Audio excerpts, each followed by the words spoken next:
जय हिंद साथियों। स्वागत करता हूं आप सभी का अपने यूट्यूब चैनल पर। साथियों, क्या आपका भी उत्तर प्रदेश पुलिस का री एग्जाम है? क्या आप भी उत्तर प्रदेश पुलिस री एग्जाम की तैयारी कर रहे हो? तो यह वीडियो बनी है मात्र आपके लिए, क्योंकि आज की इस वीडियो में हम आपके लिए हिंदी के महत्वपूर्ण प्रश्नों के साथ एक प्रैक्टिस सेट लेकर आए हैं। आज के सभी क्वेश्चन आपके लिए गोल्डन क्वेश्चन साबित होंगे, जो आपको उत्तर प्रदेश री एग्जाम में देखने को मिलेंगे। तो वीडियो को पूरा ध्यान से जरूर देखिएगा।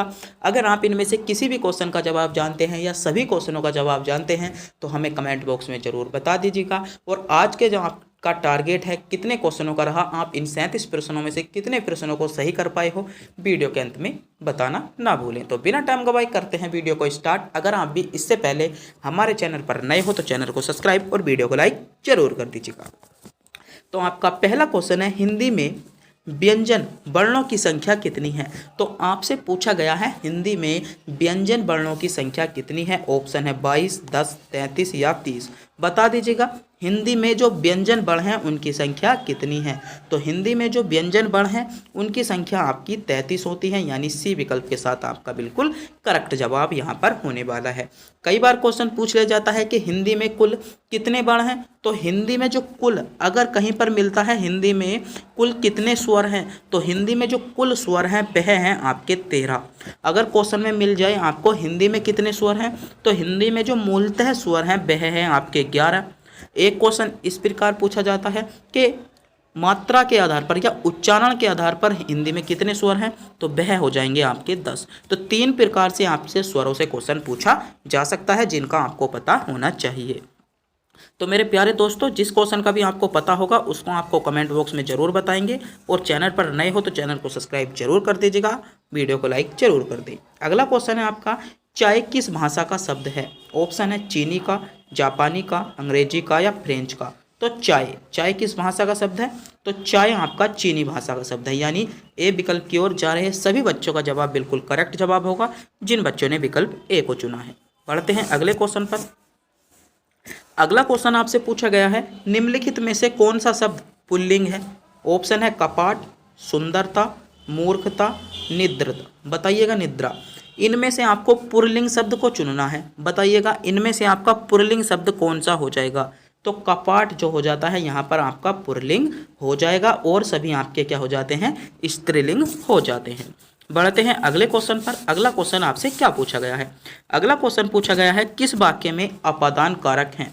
ऑप्शन है रावण ने राम को तीर से मारा, मोहन से अब सहा नहीं जाता, हिमालय से गंगा निकलती है, या चाकू से फल काटो। बताओ इसमें अपादान कारक। तो अपादान कारक क्या होता है? अलगाव होने की स्थिति।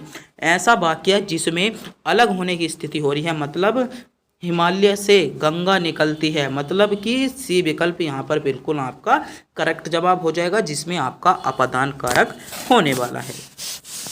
अगला क्वेश्चन आपसे पूछा गया है, हिंदी भाषा का जन्म हुआ है? ऑप्शन है अपभ्रंश से, लौकिक संस्कृत से, प्राकृतिक पाली प्राकृत से, या वैदिक संस्कृत से। तो यह क्वेश्चन हमने आपको टेस्ट के रूप में दिया है। इस क्वेश्चन का जवाब मेरे दोस्तों आपको कमेंट बॉक्स में बताना होगा, क्योंकि यह क्वेश्चन हम आपको टेस्ट के रूप में दे रहे हैं। इस क्वेश्चन को आपको बताना होगा कि हिंदी भाषा का जन्म कहाँ से हुआ है। तो अगर आप भी इस क्वेश्चन का जवाब जानते हैं तो कमेंट बॉक्स में जरूर बताइएगा और वीडियो को लाइक जरूर कर दीजिएगा। अगला क्वेश्चन पूछा है, कीर्तन का विलोम क्या है? तो क्या हो जाएगा, नेश्वर, यानी सी विकल्प यहाँ पर आपका बिल्कुल करेक्ट जवाब होने वाला है। अगला क्वेश्चन पूछा है, तोते की तरह आंख फेरना का अर्थ क्या होगा? तोते की तरह आंख फेरना क्या अर्थ क्या हो जाएगा?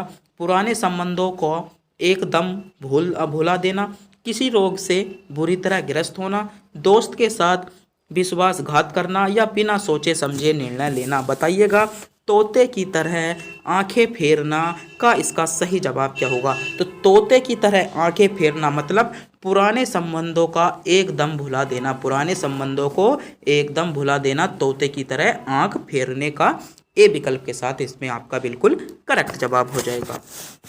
अगले क्वेश्चन पर बढ़ते हैं। अगला क्वेश्चन पूछा गया है, माधुर्य गुण किस रस में प्रयोग होता है? ऑप्शन है शांत रस में, श्रृंगार रस में, भयानक रस में या रौद्र रस में? तो कौन से रस में होता है? तो इसमें जो आपका करेक्ट जवाब होगा कहाँ पर होता है? श्रृंगार रस इसमें बिल्कुल बी विकल्प के साथ आपका सही जवाब होगा।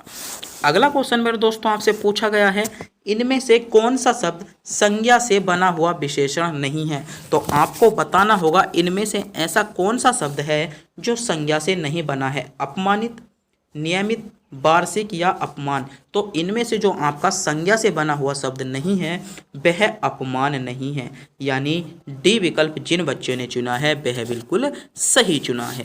अगले क्वेश्चन पर पढ़ते हैं।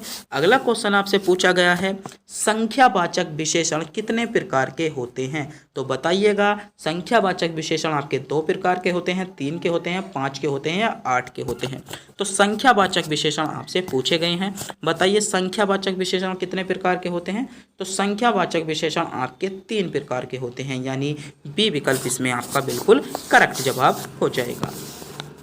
अगले क्वेश्चन पर बात करें। अगला क्वेश्चन पूछा गया है, हो सकता है राम का काम बन जाए। इसमें वाक्य आपका कैसा है? निषेधवाचक वाक्य है, प्रश्नवाचक वाक्य है, संदेहवाचक है या आज्ञावाचक? हो सकता है, हो सकता है राम का काम हो जाए, तो कैसा वाक्य है? हो सकता है, बताया नहीं है, तो इसमें क्या है? प्रश्नवाचक वाक्य है, यानी पी विकल्प इसमें आपका बिल्कुल करेक्ट जवाब होगा। अगले क्वेश्चन पर बढ़ते हैं। अगला क्वेश्चन आपसे पूछा गया है, वह कौन सा व्यक्ति है जिसने जवाहरलाल नेहरू का नाम न सुना हो? इसमें आपसे बताना होगा सरल वाक्य है, संयुक्त वाक्य है, मिश्रित वाक्य है या इनमें से कोई नहीं। वह कौन सा व्यक्ति है जिसने जवाहरलाल नेहरू का नाम ना सुना हो?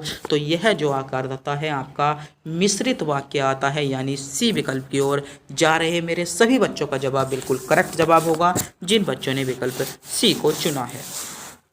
अगला क्वेश्चन आपसे पूछा गया है, निम्नलिखित में से सममात्रिक छंद कौन सा है का उदाहरण है, या सममात्रिक छंद कौन सा है? ऑप्शन है आपके दोहा, शोरठा, चौपाई या ये सभी।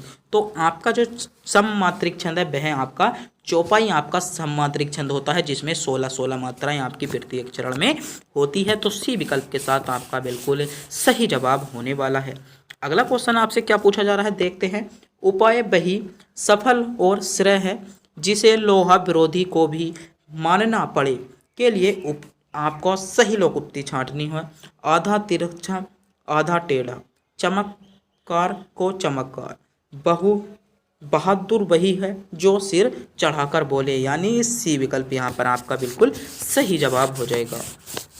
अगला क्वेश्चन है, यह घोड़ा अच्छा है, इस वाक्य में यह क्या है? ऑप्शन है यह एक संज्ञा है, यह एक सर्वनाम है, यह एक विशेषण है या यह एक सार्वनामिक विशेषण है? तो बताइएगा, यह घोड़ा अच्छा है, इस वाक्य में यह क्या है? तो यह क्या है? यह आपका एक सर्वनाम है, यानी बी विकल्प इसमें आपका बिल्कुल सही जवाब हो जाएगा। जिन बच्चों ने विकल्प बी को चुना है या बी विकल्प बी को चुनने हैं वे बिल्कुल करेक्ट चुनने हैं। अगले क्वेश्चन पर बढ़ते हैं। अगला क्वेश्चन आपसे पूछा गया है, निम्नलिखित में से कौन सी भाषा देवनागरी लिपि में लिखी जाती है? ऐसी कौन सी भाषा है आपकी जो देवनागरी लिपि में लिखी जाती है? ऑप्शन है सिंधी भाषा, उड़िया भाषा, गुजराती या मराठी। तो कौन सी हो जाएगी आपकी?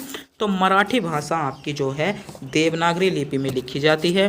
तो डी विकल्प यहाँ पर आपका बिल्कुल सही जवाब होगा। बताइए मेरे दोस्तों, अभी तक ऐसे कितने बच्चे हैं जिनके अभी तक सभी क्वेश्चन सही गए हैं? ऐसे कितने बच्चे हैं जिनके अभी तक सभी क्वेश्चन सही गए हैं? अगला क्वेश्चन है, किस तिथि को हिंदी को राजभाषा बनाने का निर्णय लिया गया था? 15 अगस्त 1947 को, 26 जनवरी 1950 को, 14 सितंबर 1949 को या 14 सितंबर 1950 को? बताइएगा, किस तिथि को हिंदी को राजभाषा बनाने का निर्णय लिया? तो इसमें जो निर्णय लिया गया था वह आपका 14 सितंबर को लिया गया था। कब? 14 सितंबर 1949 को। 14 सितंबर 1949 को आपका निर्णय ले लिया गया था कि हिंदी एक राजभाषा बनेगी, यानी सी विकल्प इसमें आपका बिल्कुल करेक्ट जवाब होने वाला है। अगला क्वेश्चन आपसे पूछा गया है, इनमें से किस शब्द में समास संबंधी अशुद्धियां हैं? ऑप्शन है आत्मपुरुष में, सही जवाब हो जाएगा, नहीं है अशुद्धि। एक तारा, एक तारे में क्या है आपका क्या हो जाएगा? समास संबंधी अशुद्धि है, यानी यहाँ पर जो आपका सही जवाब होगा बी विकल्प आपका करेक्ट जवाब होगा। अगला क्वेश्चन देखते हैं, निम्नलिखित में से किस शब्द में हलंत संबंधी अशुद्धि नहीं है? ऑप्शन है बुद्धिमान में, तो बुद्धिमान में हलंत संबंधी अशुद्धि नहीं है, तो यहाँ पर जो होगा ए विकल्प आपका बिल्कुल करेक्ट जवाब होगा। अगले क्वेश्चन पर बढ़ते हैं। इनमें से कौन सा युग्म गलत है? तो नगर हम शहर को कहते हैं, सही है। नशा हम मद को कहते हैं, ये भी सही है। नारी स्त्री को कहते हैं, ये भी सही है। निशान हम चिन्ह को नहीं कहते, विकल्प डी आपका गलत हो जाएगा, यानी इसमें विकल्प डी आपका सही जवाब होगा। गलत युग्म आपको छांटना था, तो जिसमें डी विकल्प आपका करेक्ट जवाब हो जाता है। अगला क्वेश्चन है, हिंदी वर्णमाला में अयोग्य बह वर्ण कौन से हैं?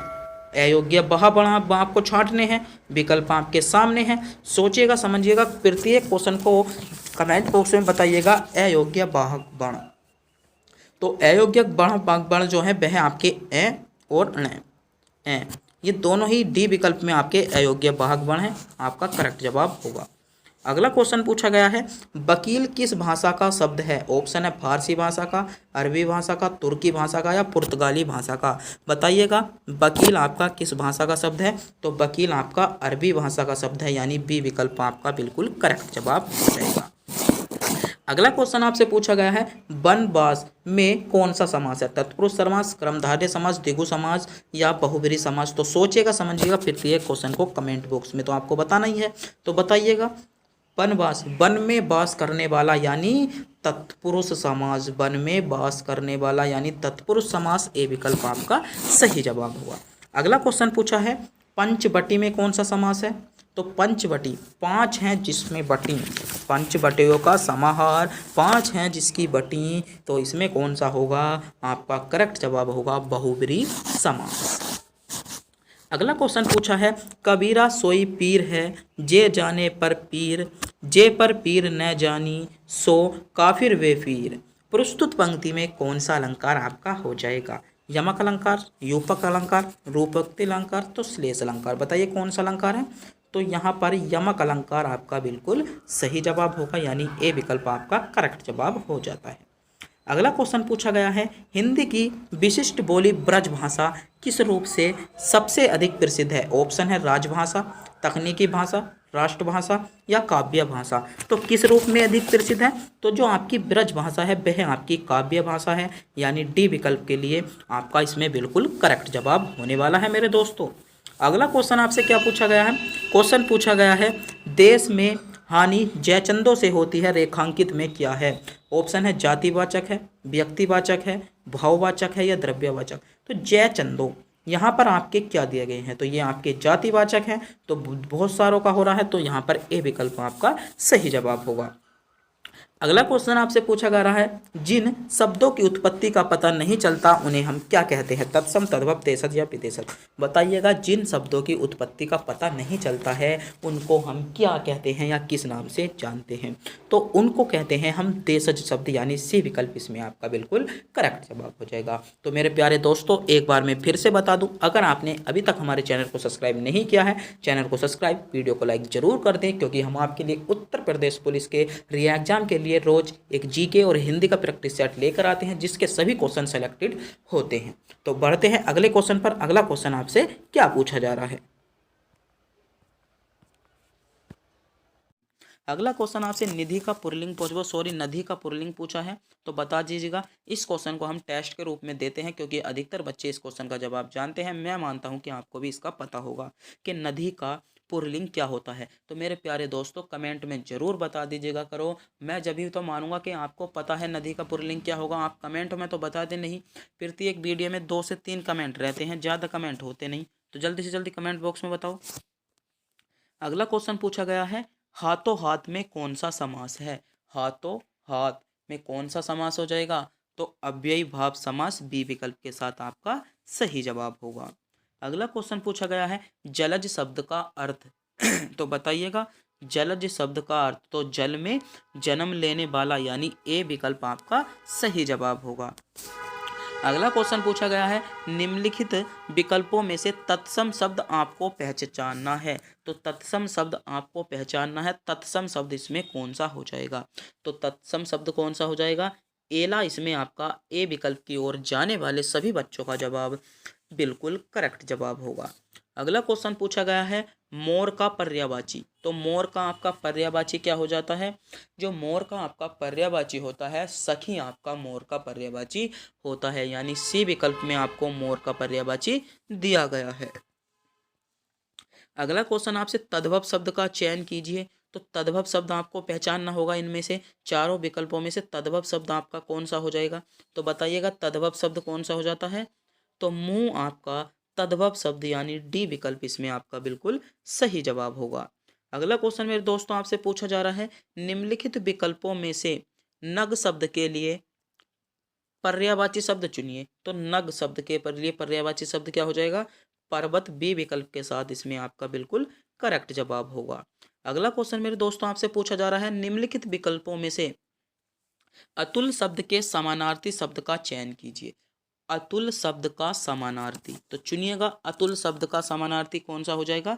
तो अतुल शब्द का जो समानार्थी हो जाता है वह आपका अद्वितीय हो जाएगा। क्या? अतुल शब्द का समानार्थी यानी सी विकल्प आपका बिल्कुल सही जवाब होगा। अगला क्वेश्चन पूछा गया है, निम्नलिखित विकल्पों में से ज्येष्ठ शब्द का सही विलोम चयन कीजिए। मतलब सही शब्द जो विलोम चुनना है, तो ज्येष्ठ शब्द का विलोम क्या हो जाता है? तो कनिष्क आपका ज्येष्ठ का विलोम हो जाता है, यानी ए विकल्प में आपको ज्येष्ठ का विलोम दिया गया है। अगला क्वेश्चन क्या है, निम्नलिखित विकल्पों में से कृपण शब्द का विपरीतार्थी। तो कृपण मतलब जो कुछ नहीं देता हो, कंजूस हो, तो विपरीतार्थी कौन हो जाएगा? दाता, यानी बी विकल्प आपका बिल्कुल सही जवाब होगा। अगला क्वेश्चन मेरे दोस्तों आपसे पूछा जा रहा है, सर्वनाम व सार्वनामिक विशेषण का वाक्य है। तो सर्वनाम और जो आपका सार्वनामिक विशेषण का वाक्य हो जाएगा कौन सा हो जाएगा? यह पुस्तक मेरी है और वह तुम्हारी है, ए विकल्प इसमें आपका बिल्कुल सही जवाब होगा। नीलकंठ, तो नीला है कंठ जिसका कैसा समास है? तो नीलकंठ आपका कैसा समास हो जाएगा? तो यह आपका कैसा शब्द हो जाएगा? तो नीलकंठ आपका यौगिक शब्द हो जाए। बात कर ले जाए तो नीलकंठ में कौन सा आपका समास हो जाएगा? तो नीलकंठ में आपका बहुब्रीहि समास हो जाता है। अगला क्वेश्चन पूछा गया है, निम्नलिखित में से उपसर्ग रहित शब्द कौन सा है? तो बताइएगा उपसर्ग रहित शब्द कौन सा है? वाक्य आपके सामने शो हो रहे हैं, बताइएगा उपसर्ग रहित शब्द। उपसर्ग रहित शब्द आपको चुनना है, वाक्य आपके सामने शो हो रहे हैं, तो उपसर्ग रहित शब्द आपको बताना होगा। तो उपसर्ग रहित शब्द कौन सा हो जाएगा? सुखी, ए विकल्प इसमें आपका बिल्कुल करेक्ट जवाब होगा। अध्यापिका में प्रत्यय है, तो अध्यापिका में प्रत्यय क्या है? तो अध्यापिका में प्रत्यय है आपका इका या इका, यानी डी विकल्प की ओर जाने वाले सभी बच्चों का जवाब बिल्कुल करेक्ट जवाब होगा। मेरे प्यारे दोस्तों ध्यान से सुन लीजिएगा, क्योंकि हम आपके लिए उत्तर प्रदेश स्पेशल, आपकी जो उत्तर प्रदेश की क्लास हैं, जो आपके उत्तर प्रदेश पुलिस के लिए इम्पोर्टेंट हैं, उन क्लासों को लेकर आ रहे हैं। वो क्लास आपकी 2 से 3 दिन में शुरू होने वाली हैं। तो आप उन क्लासों का सबसे पहले नोटिफिकेशन देखने के लिए, सबसे पहले उन क्लासों को देखने के लिए हमारे चैनल को सब्सक्राइब जरूर कर लिए, क्योंकि अगर आप हमारे चैनल को सब्सक्राइब कर लेंगे तो आपके पास हमारा नोटिफिकेशन पहुंचेगा और सबसे पहले आप हमारी वीडियो को देख लोगे। अगला क्वेश्चन पूछा गया है, दोहा और चौपाई कैसे छंद है? तो दोहा और जो चौपाई छंद है वह आपके मात्रिक छंद हो जाते हैं, यानी ए विकल्प इसमें आपका सही जवाब होगा। अगला क्वेश्चन पूछा गया है, संधि विच्छेद आपको बताना है। तो संधि विच्छेद इसमें आपका क्या हो जाएगा? सत्य कर्म, सी विकल्प के साथ इसमें आपका बिल्कुल करेक्ट जवाब होगा। अगला क्वेश्चन है, दही में बड़ा, मतलब दही में है जो पड़ा, दही बड़ा, उसका समास आपको बताना होगा। तो दही बड़े में कौन सा समास है? वीडियो की स्पीड थोड़ी सी तेज कर दी जाते हैं, क्योंकि आपके लगभग 15 मिनट की वीडियो बनानी थी या 30-37 क्वेश्चनों की, और लगभग 13 मिनट की वीडियो बन गई है। तो बताइएगा दही बड़े में कौन सा समास हो जाएगा? तो दही बड़े में आपका तत्पुरुष समास, ए विकल्प के साथ आपका बिल्कुल करेक्ट जवाब होगा। घड़ो पानी पड़ना, घड़ो पानी पड़ने में आपका मुहावरा पूछा गया है, तो क्या हो जाएगा? लज्जित होना, बी विकल्प आपका करेक्ट जवाब होगा। उत्थान का विलोम, तो उत्थान का विलोम क्या हो जाएगा? यत्न आपका पतन, यानी बी विकल्प आपका बिल्कुल करेक्ट जवाब होगा। अगला क्वेश्चन मेरे दोस्तों आपसे पूछा गया है, आगे आगे पीछे खाई मुहावरे में रिक्त स्थान की पूर्ति कीजिए। तो आगे कुआ पीछे खाई, आगे कुआ पीछे खाई यानी चारों ओर विपत्ति होना, तो सी विकल्प इसमें आपका बिल्कुल करेक्ट जवाब होगा। अगला क्वेश्चन पूछा गया है, इंद्र का समानार्थी। तो इंद्र का समानार्थी आपका क्या होता है? इंद्र का समानार्थी इनमें से आपका कोई सा भी नहीं दिया है, तो बता दीजिएगा। इंद्र का एक समानार्थी आपको बताना होगा, बताइएगा कमेंट बॉक्स में इंद्र का एक समानार्थी कौन सा हो जाएगा। निम्नलिखित में से शुद्ध वाक्य चुनना है। भक्तों की सेना जा रही थी, गलत। भक्तों की मंडली जा रही थी, गलत। भक्तों की टुकड़ी जा रही थी, क्या हो जाएगा, गलत हो जाएगा। भक्तों की भीड़ जा रही थी, तो डी विकल्प इसमें आपका क्या हो जाएगा, करेक्ट जवाब होगा। अगला क्वेश्चन है, निम्नलिखित में से शुद्ध चुनना है। वेदों में 6 अंग होते हैं, 6 अंग माने जाते हैं। वेदों में 6 अंग माने जाते हैं, तो वेदों के 6 अंग नहीं माने जाते, वेदों में 6 अंग माने जाते हैं, यानी बी विकल्प आपका सही जवाब होगा। अगला क्वेश्चन पूछा गया, निम्नलिखित में से प्रश्नवाचक सर्वनाम कौन सा है, तो प्रश्नवाचक सर्वनाम कौन सा है, कौन आपका प्रश्नवाचक सर्वनाम हो जाएगा। जगदीप में कौन सी संधि है, तो जगदीप में आपकी कौन सी संधि हो जाएगी, जगदीप में विसर्ग व्यंजन संधि आपका करेक्ट जवाब होगा। सार्थक खंडन वाले शब्द को क्या कहते हैं, तो क्या कहते हैं, यौगिक कहते हैं, सी विकल्प आपका सही जवाब होगा। और आज की वीडियो का अंतिम क्वेश्चन आपकी स्क्रीन पर आ चुका है, क्योंकि आपका बहुत ज़्यादा टाइम हो गया है। इनमें अव्यय शब्द है, तो अव्यय शब्द कौन से हो जाएंगे, धीरे धीरे आपके अव्यय शब्द हो जाते हैं। तो अगर मेरे दोस्तों आपको भी वीडियो अच्छी लगी हो तो वीडियो को लाइक, चैनल को सब्सक्राइब जरूर कर दीजिएगा। और आपका इन 37 प्रश्नों में से कितने क्वेश्चनों को आपने सही किया है तो उनको कमेंट बॉक्स में बता दीजिएगा। अगर हमसे बताने में कोई 1-2 क्वेश्चन बताने में हमसे मिस्टेक हो गई है, गलती से कोई क्वेश्चन गलत बता दीजिएगा है, तो उसको भी कमेंट बॉक्स में बता दीजिएगा, उस पर हम विचार करेंगे और दोबारा से उन क्वेश्चन को हम रिपीट करा देंगे। क्योंकि ऐसा होता है ना, कभी कभी कंफ्यूज हो जाने के कारण 1-2 क्वेश्चन हमारा आगे पीछे ये मिस्टेक हो जाता है, जल्दी जल्दी बनाने वीडियो बनाने के कारण, या थोड़ी बहुत ऐसे मिस्टेक हो जाता है। तो अगर ऐसा क्वेश्चन कोई मिस्टेक हुआ है तो उसको हमें कमेंट बॉक्स में आप बता देंगे। और उत्तर प्रदेश स्पेशल क्लास आपके लिए चालू होने वाली है, तो उसके लिए तो आपको चैनल को सब्सक्राइब करना ही पड़ेगा और अपने दोस्तों के पास वीडियो को शेयर जरूर ही करना पड़ेगा। तो तब तक के लिए मेरे दोस्तों मिलते हैं अगली वीडियो में। उत्तर प्रदेश स्पेशल की क्लास आपको जरूर ही प्रोवाइड कर दी जाएगी।